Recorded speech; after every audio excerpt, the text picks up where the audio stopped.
Tiene la palabra la señora Rodríguez de Millán Parro. Muchas gracias, señor presidente. Señora secretaria, nos han dicho que tenía un atasco, ¿no?, y que ha llegado más tarde por eso. Sí, a lo mejor se ha encontrado usted una manifestación feminista pidiendo la dimisión de la ministra Irene Montero.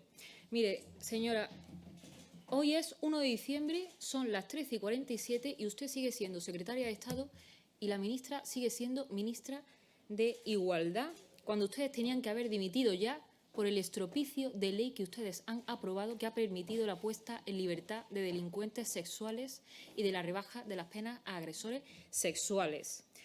Ustedes que decían que venían a proteger a las mujeres y nos han vendido. De manera que ante este escándalo mayúsculo por el que usted tenía que haber dimitido, a mí me resulta una banalización venir aquí hoy a hablar de números y de su presupuesto. Pero bueno, puestos a hablar de las cifras, en un país en el que está sufriendo el mayor empobrecimiento en los últimos 40 años, que hay 13 millones de españoles en riesgo de pobreza, que a ustedes les importa muy poco, ustedes destinan sin pestañear 573 millones de euros a su ministerio, 27 millones de euros al Instituto de las Mujeres. De ese presupuesto, el 60% está destinado a gastos corrientes y a gastos de personal, o sea, a mantener a sus amigos. Y eso será legal, pero en todo caso es corrupción. Es una frase de su ministra de Igualdad. Y la mayor partida de todas es de 320 millones de euros destinada a la lucha contra la violencia de género. ¿Usted me puede explicar, y a los españoles nos puede explicar, cómo es posible que cada año el presupuesto sea mayor y que ustedes sean incapaces de rebajar en un solo dígito el número de víctimas de violencia? En el primer semestre de 2020, 731 violaciones.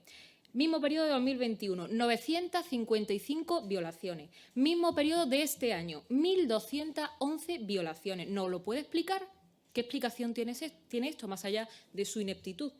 Con todo esto, nosotros lo que nos preguntamos es si su ministerio y sus políticas aguantarían una consulta pública. Nosotros pensamos que no, porque ustedes han abierto la celda a los violadores, a los pederastas, en esa diarrea legislativa que dijo usted mismo en una entrevista que tenían, haciendo una exhibición exquisita del manejo del vocabulario. Y a nosotros nos parece muy acertado, porque no hay mayor ni mejor definición para describir todas esas leyes que atentan contra la libertad, la igualdad y los derechos fundamentales. A estas alturas, lo más digno que puede hacer usted es dimitir. Ustedes destinan 21.000 millones de euros del bolsillo de todos los españoles a impulsar políticas feministas de forma transversal. ¿Usted sabe que eso es la recaudación de IVA de gasolina en 2 años? ¿Sabe que eso es 450 euros por español? ¿A qué se dedican esas políticas? ¿Se dedican a esto? ¿Usted sabe lo que es esto? A mí me da pudor reproducir lo que es esto. Esto se está dando en los colegios de Cataluña por sus leyes de educación afectivo-sexual. Yo no sé si usted tiene hijos, pero si los tuviera, ¿a usted le gustaría que a su hijo viniera un desconocido a su colegio y le enseñara cómo se tiene que masturbar? A mí me da vergüenza reproducir esto.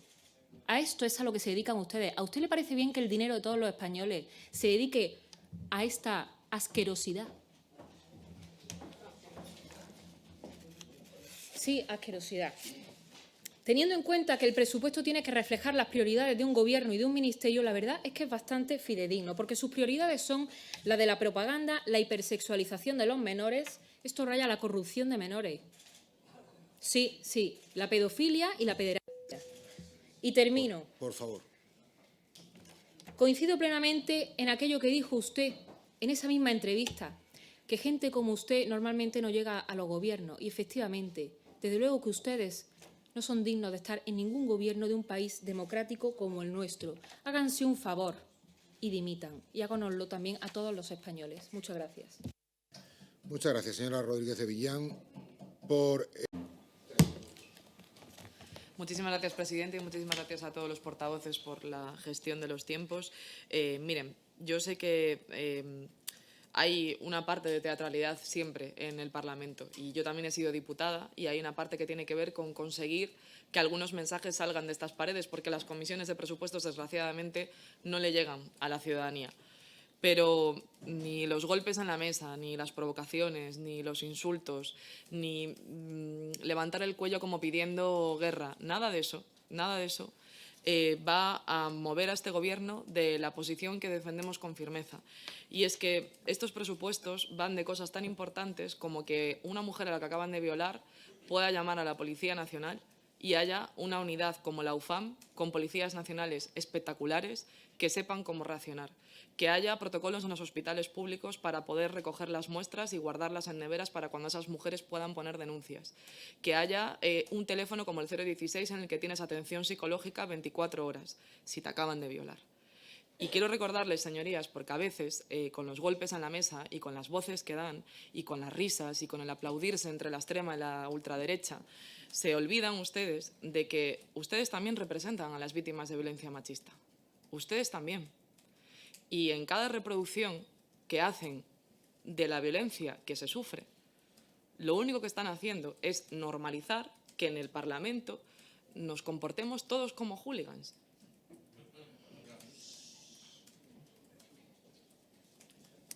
Les propondría que pudiéramos tener un debate sensato, aunque fuera por una vez, sobre en qué debe invertir un gobierno el dinero en materia de violencia de género. No les he escuchado, señorías, ni una sola propuesta. Ni una sola propuesta. Vienen aquí a insultarnos. Y se lo voy a decir con rotundidad.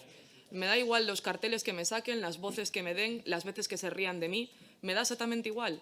Voy a seguir trabajando con el resto de miembros del Gobierno, con los grupos que apoyan a este Gobierno, por luchar porque las vidas de las mujeres que han sufrido violencia machista sean reparadas. No hay causa más digna. Y nadie espera la ultraderecha en esta causa. Nadie la espera. Nadie los espera. Pero a ustedes, señorías del Partido Popular, creo que lo pueden hacer mejor. Y creo que deberían de reconocer, como muchas veces nosotros reconocemos también, que se han equivocado. Y se han equivocado cuando hay un cartel de la Xunta que reproduce el asesinato de Laura Luelmo, que fue una mujer que salió a correr por el parque y por salir a correr por el parque la violaron y la asesinaron. Decirle a todas las mujeres de Galicia que es un problema que salgas en mallas a correr por el parque porque te pueden violar es una cuestión equivocada. No es cuestión de ser de izquierdas o de derechas, es que está mal, porque el mensaje que tenemos que lanzar como instituciones a la sociedad es: violadores, dejen de violar, mujeres, hay salida. Y esto tiene que ser un consenso democrático. Me da igual las veces que me insulten, voy a venir aquí una y otra vez a recordárselo. Muchas gracias. Señor presidente. Por favor. Señor presidente.